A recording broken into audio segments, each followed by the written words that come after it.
Let's break down tariffs. Think of them as a tax slapped on foreign goods, like a cover charge for stuff coming into the country. This tax makes imported items more expensive, aiming to level the playing field for local businesses. The idea? Make imports pricier so you'll buy American instead.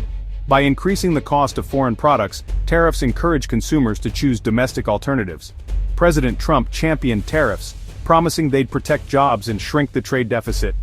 He argued that by taxing foreign goods, American industries would flourish. The plan tax foreign goods, watch American factories thrive, and create more jobs for American workers, and fix the trade gap. The goal was to reduce the amount of money leaving the country by boosting local production. But here's the catch. Trade isn't a one-way street, it's a complex web of give and take. When the US taxes imports, other countries retaliate with their own tariffs. This tit-for-tat can escalate quickly. This sparks a trade war, less lasers, more paperwork, and a lot of unsold soybeans. Farmers and exporters often find themselves caught in the crossfire. The global economy isn't a schoolyard. If you punch it, you often hit yourself too. Retaliatory tariffs can hurt domestic industries. Tariffs can backfire, hurting American businesses and consumers as much as foreign competitors. Higher prices on goods can lead to reduced consumer spending. Recent clashes with Canada and Japan show that the results are rarely what the architects intended. Diplomatic tensions can rise, complicating international relations. In the end, tariffs are a messy, complicated tool that often create more problems than they solve. They can disrupt supply chains and create uncertainty for businesses. Now let's talk about Japan, a country famous for precision but caught in a US trade blunder. In 2025, the US tried to set a 15% tariff on Japanese goods. Simple, right? But an executive order accidentally stacked the new tariff on top of existing ones. Suddenly, Japanese beef faced a 41.4% tariff instead of 26.4%. This wasn't strategy, it was a paperwork mistake with global consequences. Japan responded calmly, pointing out the error instead of escalating. The US admitted the mistake, but not before confusion rattled markets. This episode exposed the chaos behind the administration's trade policy. Instead of a master plan, it looked like amateur hour. For American businesses relying on Japanese imports, it meant sudden, painful price hikes. The incident showed how easily tariffs can spiral out of control. It wasn't about tough negotiations, it was about a typo that cost real money, and it left everyone wondering who was really steering the ship. Then there's Canada, America's famously polite neighbor, known for its calm diplomacy and measured responses. When hit with US tariffs, Canada didn't just sit back. Instead, it responded in kind, imposing its own tariffs on American goods, signaling that it wouldn't be pushed around. For months, the two countries exchanged economic blows, with Canadian industries and workers feeling the pressure, and public protests erupting in Ottawa and beyond. But in August 2025, Canada surprised everyone by dropping their tariffs, not as a sign of surrender, but as a calculated move to align with new US trade rules and shift the narrative. It was a strategic play. Canada chose to adapt, not escalate, and to focus on long-term stability over short-term pride. By playing by the new rules, Canadian businesses could get back to work, factories could reopen, and the economy could start to recover. Canada realized that a prolonged fight would only hurt both economies.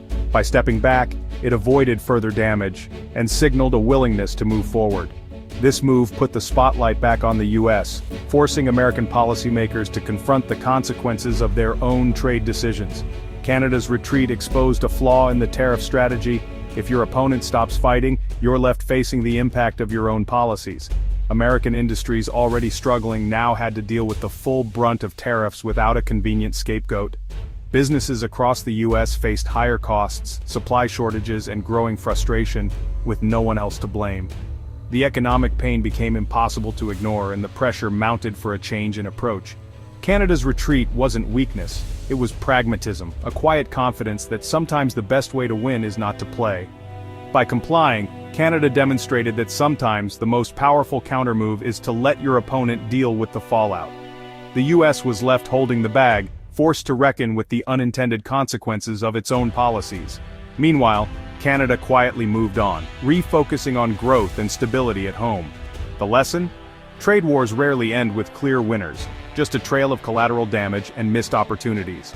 Both sides suffered, with factories shuttered and trade routes disrupted, proving that economic battles often leave everyone worse off. And sometimes the smartest move isn't to fight harder, but simply to walk away and let the dust settle. So, who really pays for tariffs? It's a question that comes up every time new trade policies make headlines, and the answer might surprise you. Spoiler, it's not foreign countries footing the bill, it's you and me, the everyday consumers, who end up shouldering the burden. Tariffs are essentially taxes placed on imported goods, and those extra costs don't just disappear. They get passed down the supply chain until they land squarely in our laps. Prices rise on everything from sneakers to groceries, making everyday shopping trips noticeably more expensive for families across the country. Even small online purchases are now more expensive, thanks to the end of the de minimis exemption. That means fewer bargains and higher totals at checkout, even for the things we buy from overseas websites. Families feel the squeeze as budgets tighten and everyday goods cost more. For many, it's a constant struggle to stretch each dollar further, just to cover the basics. The promise was jobs and prosperity, but the reality is higher bills at the checkout. The impact is immediate and hard to ignore. Small businesses are hit hard too. They rely on imported materials and now face tough choices: absorb the extra costs or raise prices for their customers, risking lost sales. Many try to do both, but it's unsustainable. Margins shrink, and the pressure mounts with every new shipment. The result? Uncertainty, rising expenses, and a tougher environment for American companies. Some are forced to cut back, lay off workers, or even close their doors. The very businesses tariffs were meant to protect are now struggling to stay afloat, caught between higher costs and shrinking demand.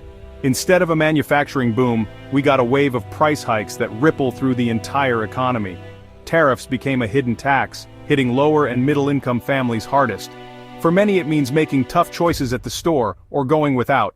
The economic pain is real, and it's right at home, affecting our daily lives in ways we can't ignore. While shoppers paid more, American farmers faced disaster. China, once the top buyer of U.S. soybeans, stopped buying in retaliation. Farmers were left with unsold crops and plunging prices. Manufacturers suffered too, as tariffs on raw materials like steel drove up costs. Instead of boosting American industry, tariffs made U.S. products less competitive. The ripple effects were everywhere: less income for farmers, stalled factory growth, and layoffs. Some big companies promised new U.S. investments, but that didn't help small businesses in crisis. The policy meant to protect American workers ended up hurting them most.